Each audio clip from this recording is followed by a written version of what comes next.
Hi, Neil Hansen here. It's been a little while since I've made a video, and that's largely due to the fact that I've been hard at work trying to get ready for TotalMindFit.com's launch, which should be launched in the next couple weeks here. But I wanted to go through some of the old videos, and in looking at the videos I posted, I thought I would kind of pull them all together into one juicy, good video here. And that one of the last few videos I talked about is that you're not fat, your body is.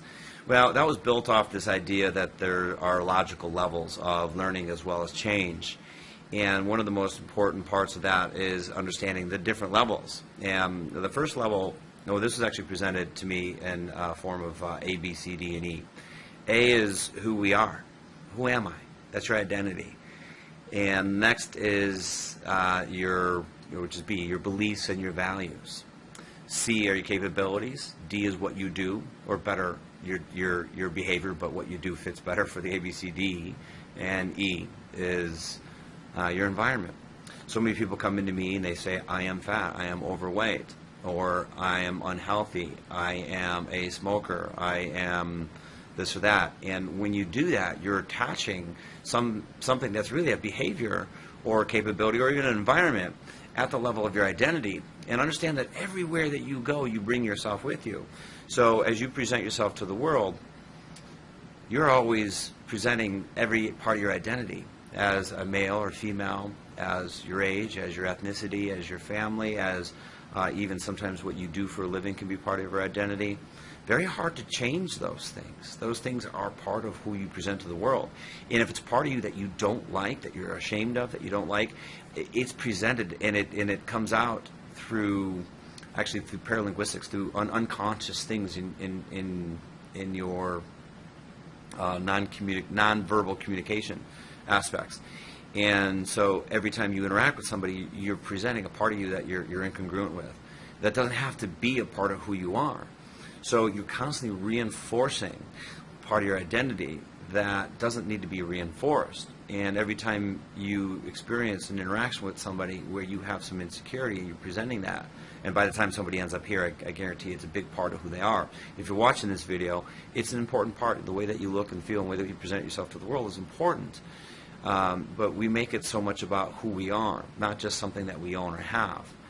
So if you think about the exercise that you would change, or your activities, if you were to change that, you would change your eating habits. Those are activities done mostly at the level of behavior, which is what you do. You could even change the environment you're in. Maybe go to the gym more often, get rid of some of the nasty foods in your house, things that you may seem nasty.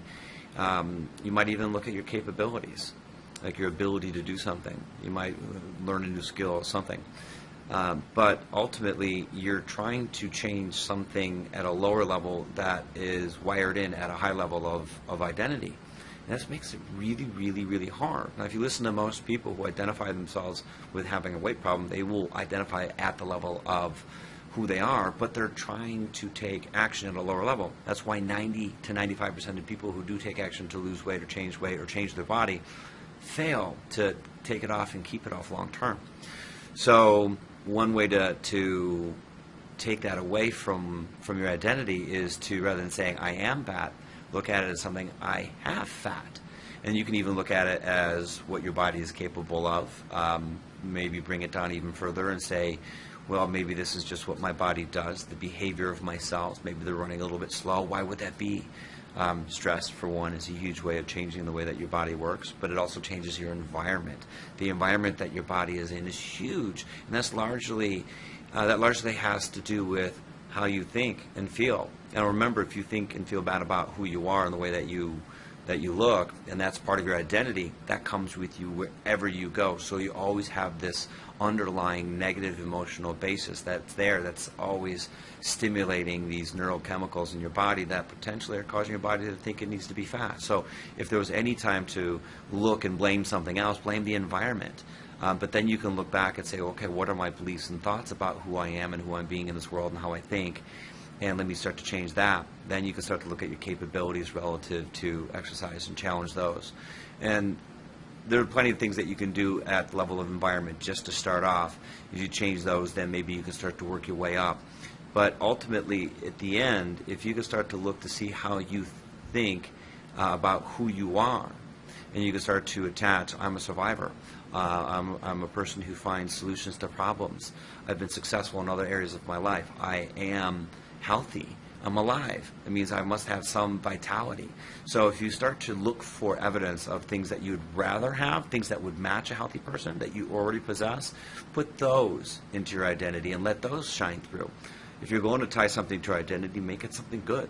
So hope that helps you identify with maybe why you've been struggling and why the majority of my clients who do struggle, why they're struggling. So on top of that, I am getting ready to launch, as I mentioned, TotalMindFit.com, the first ever automated life coaching experience, which actually helps you break down all the language and the way that we feel and what we hear and what we see, and break them apart to dismantle the power that those three things have when they're combined very strongly, and break it apart and then recontextualize it and build it back up.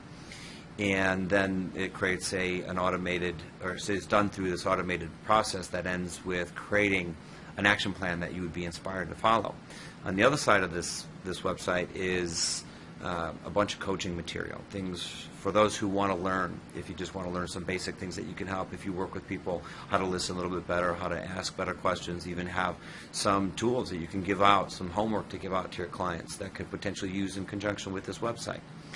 And there are advanced videos that teach a little bit broader perspective of breaking things down, getting deeper into the emotional content of things and how we think, and that creates emotion, and how to change things from a linguistic level and an emotional level. But the point that I'm getting here is that we're working on in a beta stage right now, and we'd love to have some people give us some feedback. So if you're interested in any aspect of the site, whether you want to read the book that I just finished, watch any of the videos, go through any of the courses, or play around with the automated coaching site, I would love your feedback.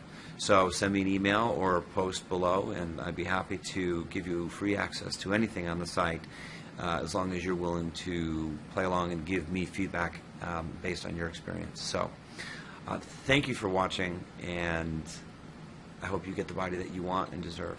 Thank you.